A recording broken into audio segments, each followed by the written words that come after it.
legends are made.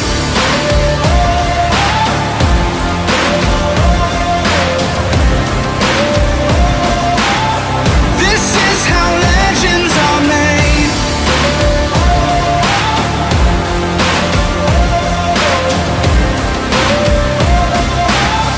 This is how legends are made. Hi, this is Roy again. Welcome to day 468, whatever the F. We're still playing with the sewing machine. Like I said, I got frustrated on the last one.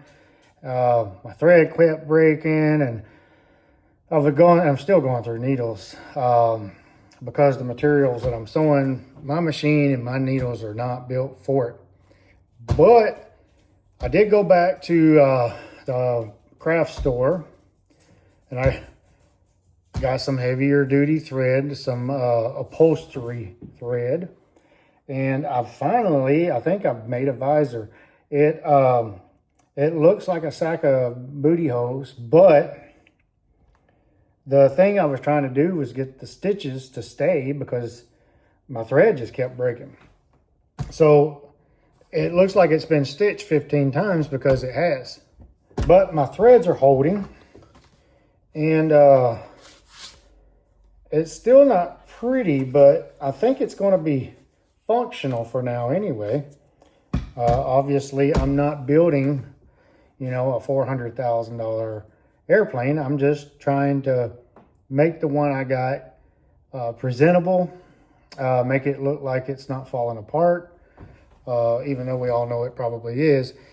We're doing our very best to not spend $10,000 on upholstery because I can't afford $10,000 for upholstery. And those of you who can, well, good for you, bless your heart. Anyways, let me show you what I got. I've still got to go and make this other one. This is, again, my first go around, and don't make fun because I've never used a sewing machine before. But this is what I came up with. This is the old sun visor that I took the old blue stuff off of. And this is what I come up with the materials that I was using. This is Amazon food leather vinyl. Actually, this one isn't. I got this one from Walmart. This is the Walmart vinyl I picked up that was like a little bit less than $8 a yard. You can easily do probably 10 of these with a yard of fabric and probably still have fabric left over. I also have, I'll show you my other project. I don't know if I put this on video yet. So one of the things I did is I took all the metal pieces off of the interior, the trim pieces, I should say. And what I did, let me show you. And these aren't completely done. I've got them covered, but I haven't cut out all the little holes that are required. But I've covered them in food leather as well. So no paint, and you can see the hole right here that's got to be cut. This is for the air vent cover that goes on the Cessna. And I actually thought these turned out amazing. I have not seen them in the car or the airplane yet. Here's another one. This is one of the post covers. This was literally, this is the Amazon food leather that I bought. It may have been cheaper than the stuff at Walmart. I don't know. I just bought some of it to try. It was affordable. And then I got the Gorilla Glue all-purpose adhesive, for automotive type things. And I sprayed it on, and I basically just laid this on here and made sure it was stretched out real good and flattened it out. And this is our product that we come out with. I'll show you another one here. This is the big beam, big post on the inside. And you see right there, there's a little crease. That's where the fabric was actually folded, but I'm okay with it. I think it's gonna look amazing when we get finished with it, right? So those are solid black. Everything's going to be black trim pieces. That's the plan. Trimming with black leather. Poor man leather. And then The seats, I haven't completely figured out yet. I've come up with an idea. I'm pretty sure it's legal. And of course, everything's legal until you get caught. If I can verify it, then I'm going to attempt it, but I'm not going to tell you what it is just yet. I will say this though, if what I have planned works, then I can put brand new seats in my entire airplane, probably for around $400. And that's all I'm going to tell you. And that's without me having to do any sewing. So just stand by, and I got to do a little bit more research on that. My understanding, though, with a Car 3 aircraft, Car 3 being the regulation that was regulating these type of aircrafts in 1952, and my understanding they are grandfathered into the new system, but into the Car 3, so they maintain the standards that they were built at. My understanding is an aircraft from 1952, this one in particular, I can do all my own upholstery. So long as it meets the burn requirements of the day, I think it was. I'm going to research it. I'm probably wrong. Somebody's going to yell at me. If you want to, do it in the comments section, please, and like and subscribe. But anyways, if it works out, man, we're going to have a really nice interior, and I'm not going to have a whole lot of money invested in it. And that in and of itself is exciting to me, because these things are really expensive aircraft, or, anytime you can save $1, I highly advise you do it.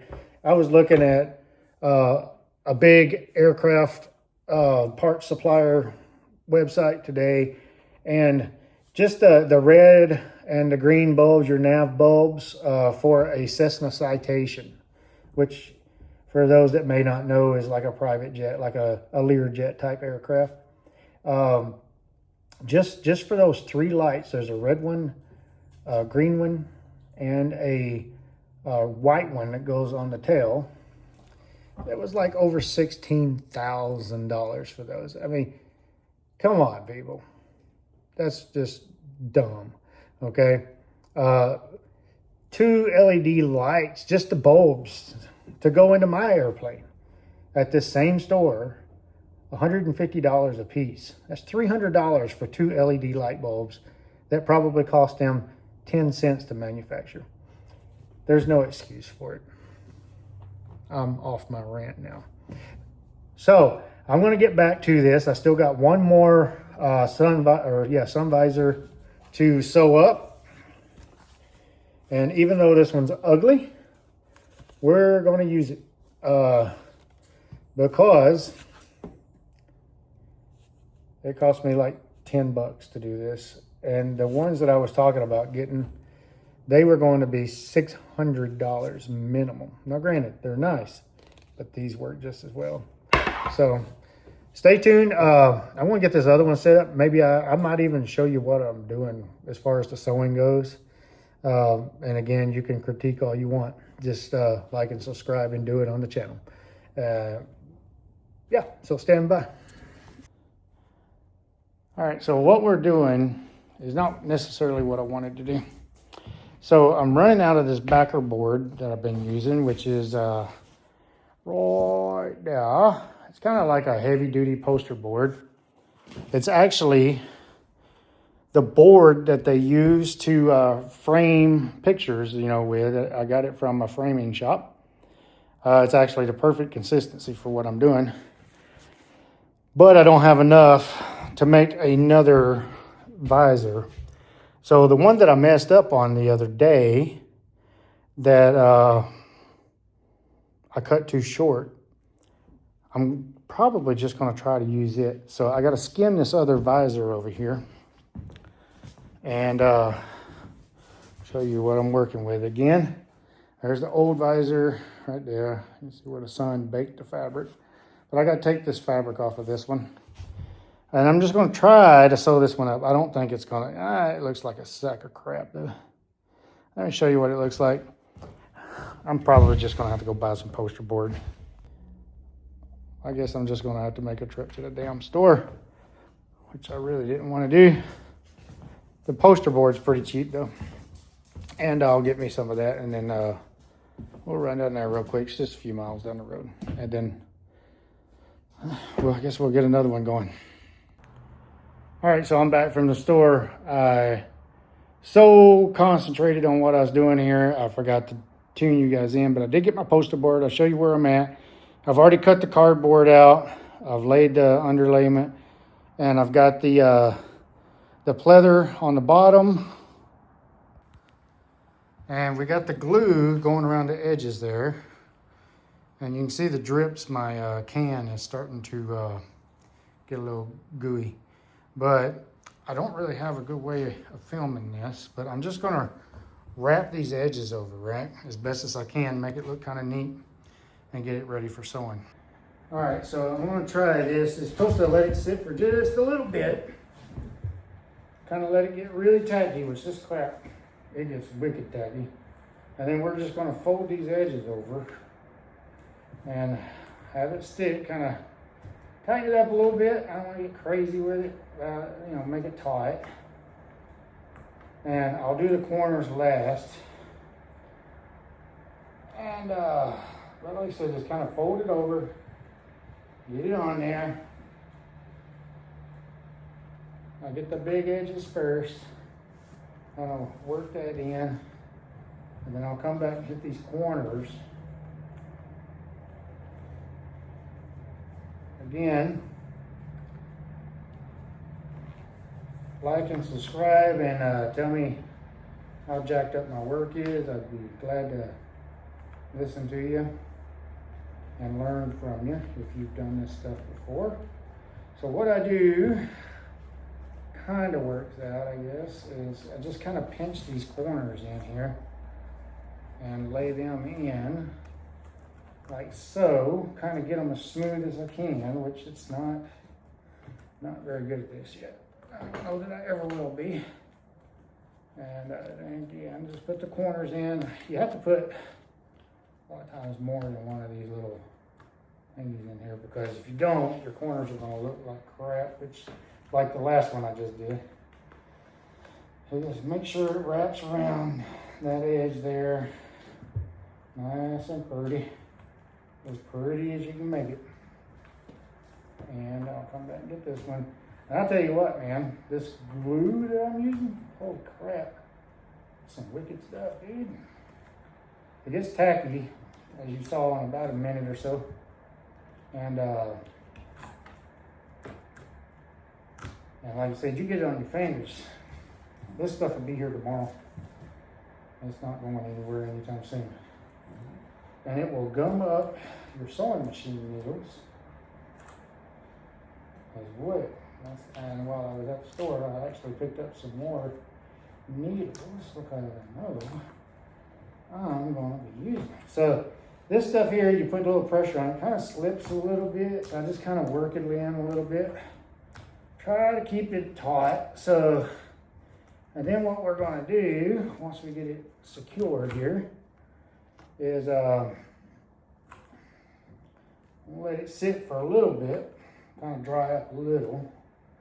And then we're going to lay it on to the, I guess people call this chipboard or whatever, which is what the original sun visor was made out of.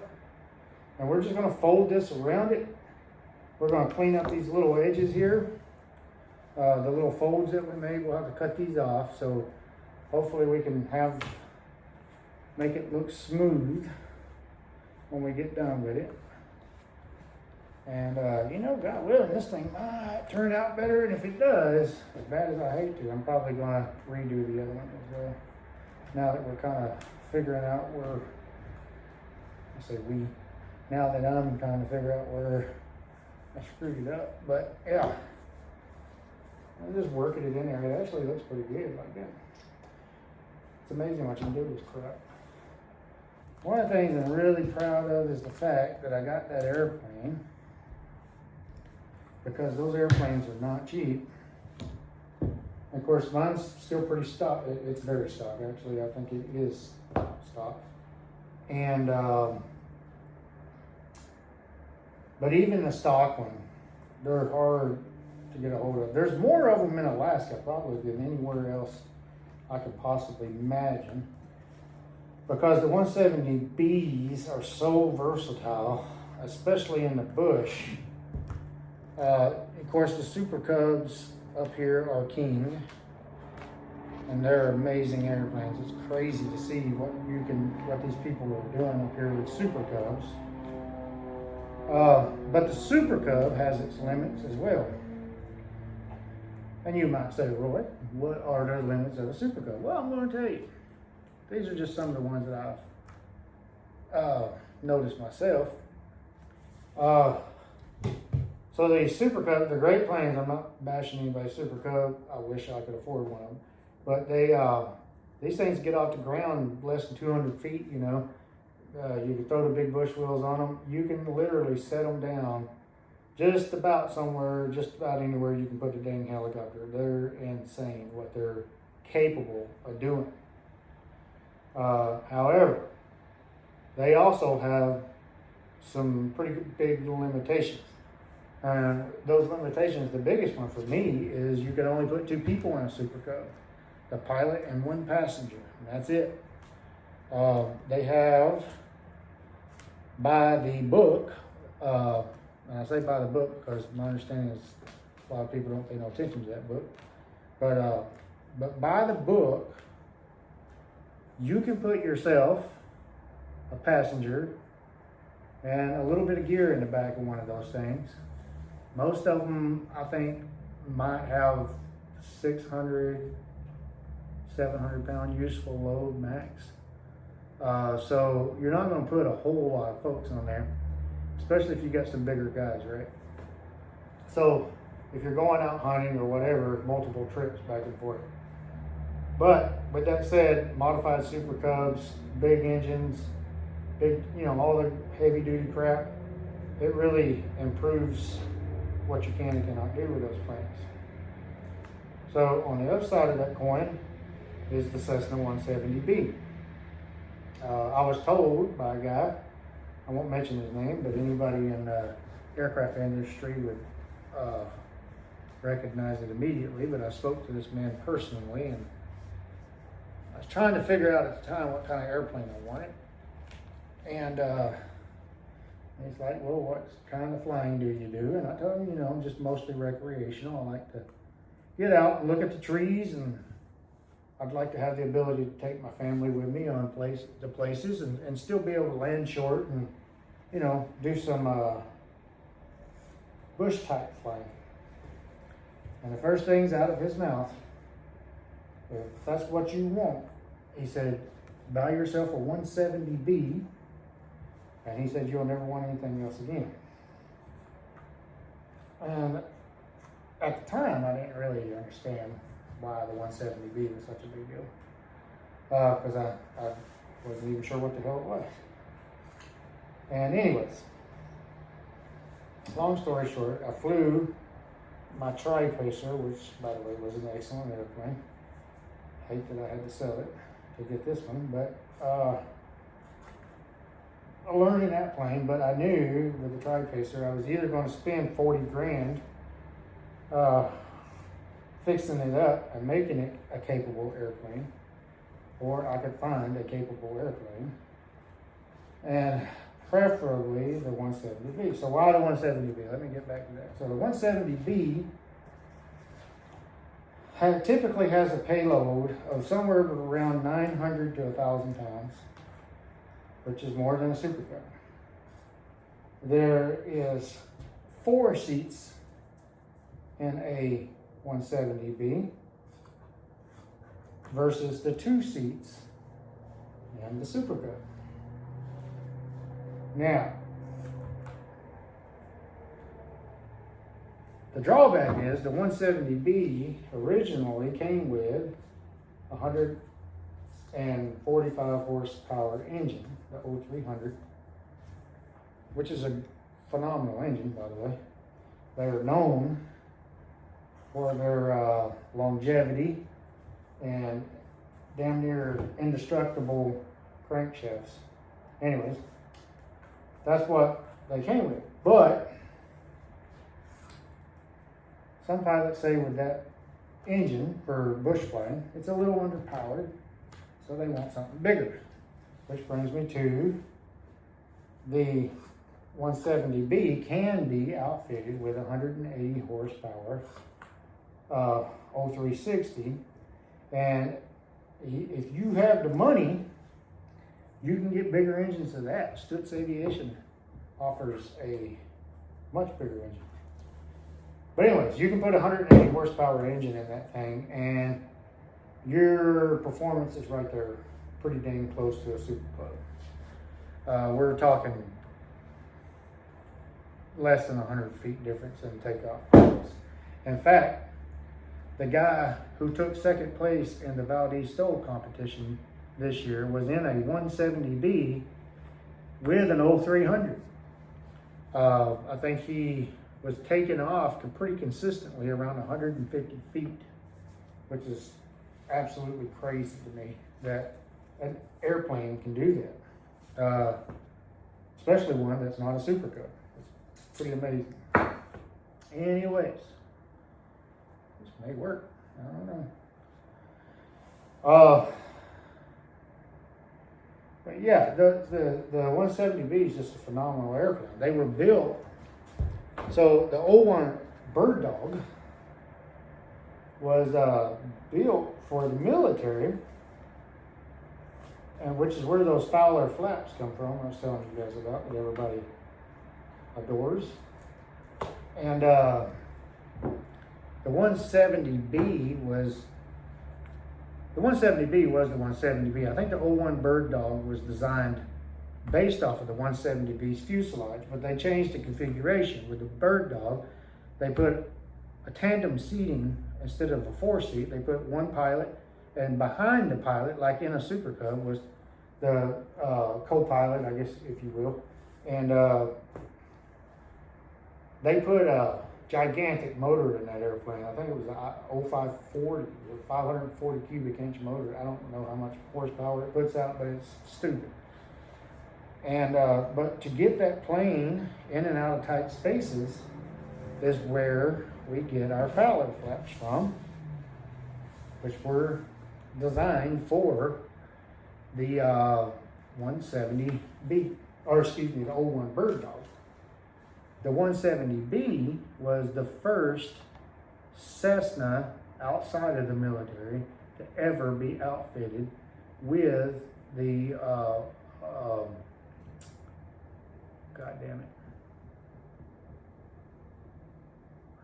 The 170B was the first aircraft outside of the military that Cessna ever built with Fowler flaps. And it just allows that aircraft to get in some of the tightest spaces. In fact, people say you have to be careful because it will put you in places that you can't get back out of. And which is very accurate, actually, because some of the places that airplane can go in is pretty impressive.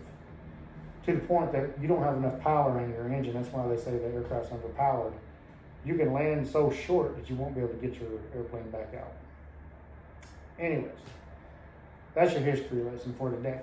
That's why the 170B is so prized. They were only built for 4 years, and with the Fowler flaps, and they're extremely well-built airplanes. They're extremely simple airplanes. There's not a bunch of widgets and gadgets and bull crap.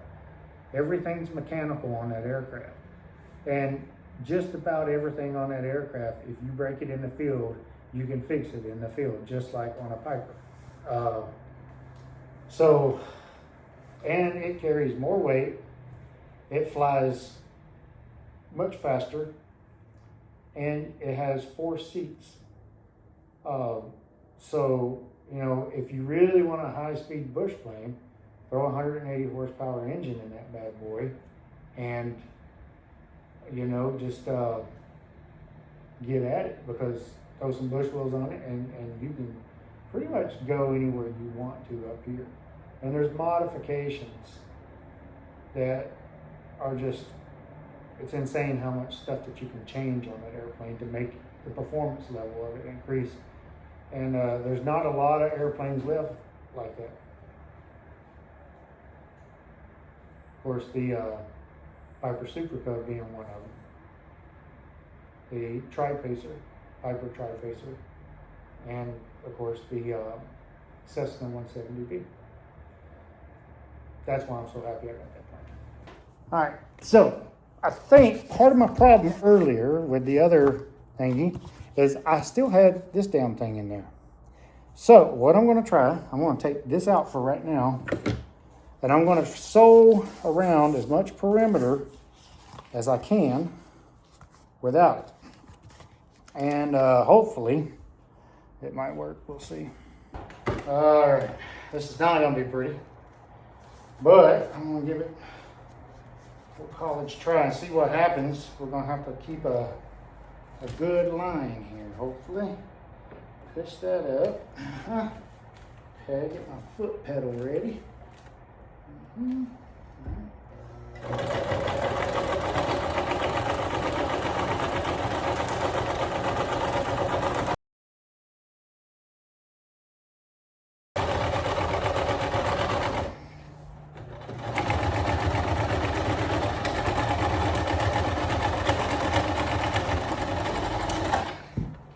Get the hell out.